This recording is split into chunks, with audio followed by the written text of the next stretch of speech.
i-send ko na lang po ang aking mensahe at baka mamatay na po ako ng microphone. Gusto ko lang din po batiin bago ko makalimutan ang ating mga parents, ng ating mga board passers, mga magulang, nasa po yung mga parents natin, taas naman po ng kamay. Congratulations din po sa inyo. Alam kong sa lahat ng taong nasa auditorium na ito ay kayo po siguro ang pinaka-proud at pinaka-masaya. Tama po ba mga parents? Pero syempre mga board passers, masasaya din po kayo, di ba? Kami po ay napaka-proud sa inyo. Dito si Congressman Roman, si Vice Mayor Dodot, ang ating mga konsihal, Councilor Ryan, Councilor Simon, and our ex-officio Councilor SK Fedpres, na galing din dito, produkto din ng PLP, at pumasa ng board exam 2005. Hindi. 2005 ba? O yun, 2005.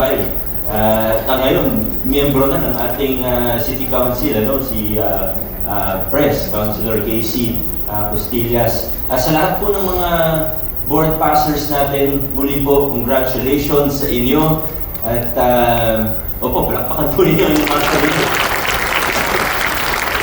Gusto ko rin magbigay ng special mention sa ating mga top-notchers. Nasaan po? Pwede bang tumayo sandali yung mga top-notchers natin? Huwag na po kayo mahiya. Dapat proud po kayo. And po sila, may ilan po tayong top-notchers. We're very proud of you. Pwede na po kayong maupo. Congratulations. Para po sa kaalaman din ng lahat, meron tayong konting incentives. Ako na lang po. Naayos po natin ng ating Committee on Education, si Councilor Simon. Actually, may standing resolution tayo niyan from several years ago na valid pa naman. Pero sabi ko kay Councilor Simon, nag-usap kami, maganda gawin na natin siyang ordinansa para permanent in nature na yung incentive na ito para sa ating top-notchers. Alam ko po na sulit ang investment ng inyong lokal na pamahalaan, ng ating inang pamantasan, at ng mga taxpayers ng Pasig at ng ating bayan sa mga buhay ninyo. Wala na pong mas magandang investment pa kaysa sa edukasyon. Kaya tayo sa lungsod ng Pasig, mula sa bago pa pumasok ng kinder, mula sa mga child development center natin na patuloy nating ina-upgrade hanggang sa K-12, kahit hindi po yan devolved function sa LGU, lagi po tayong tumutulong at nakikita natin din yung mga progreso sa larangan ng edukasyon, mula K-12 hanggang sa tertiary education.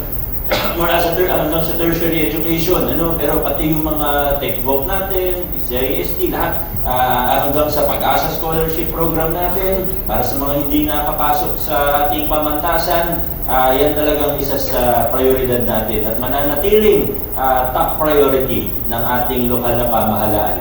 At pag nakikita po namin yung mga success stories, pag nakikita po namin ang mga kwento ng tagumpay, gaya ng mga buhay ninyo, kami po ay talagang nai-encourage at bilang mga opisyalis po ninyo, lalo po kaming ginaganahan na galingan pa ang aming trabaho. Kaya nais ko kayong pasalamatan sa inspirasyon na binibigay niyo po sa amin bilang mga opisyalis ng ating lokal na pamahalaan. Maraming salamat sa inyo.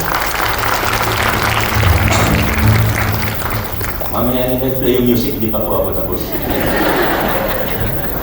Sana po ay sa panibagong yugto ng inyong buhay ay manatili po kayong mga mamamayan na mabubuhay na may integridad, na may excellence at kasipagan. Tuloy-tuloy lang po kayo, and we look forward to everything that the future has in store for you. God bless you. Congratulations.